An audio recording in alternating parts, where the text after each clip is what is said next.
Ana o'shaning uchun Amerika Xitoyga kerak bo'lsa qanaqa darajada rivojlanishini ham kontrol qila oladi. Xitoy deganda nimani tasavvur qilasiz? Texnologik rivojlangan davlat va ko'pchilikning xayolida hozir Xitoy Amerikadan oldinda.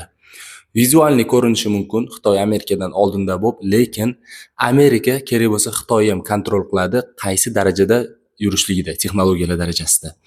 Qanday qilib degan savol bor. Kelaylik bitta misol ko'rsataman sizlarga. DeepSeek degan neyroset ixtiro qilishdi xitoyliklar. ChatGPTdan keyin uni tekin qilib qo'yishdi. Ko'pchilik aytdi, bu zo'r ishlaydi dedi. GPTni qotili, konkurent, tuda-suda deyishdi. Lekin hozirgi kunda u programmani hech kim eslamaydi.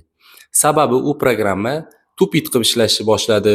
Даже bir xil joylarda ishlamay qo'ydi. Berilgan savollarga xato javoblar, itakdali. Nimaga unaqa bo'ldi?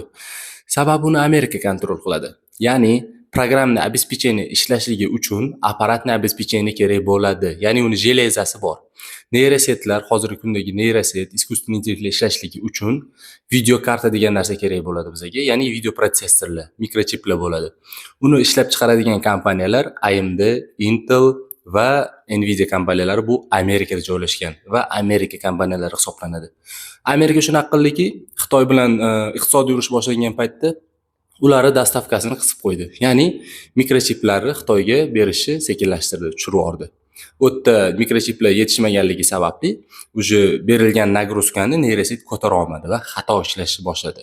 Ana o'shaning uchun Amerika Xitoyga kerak bo'lsa qanaqa darajada rivojlanishini ham kontrol qila oladi.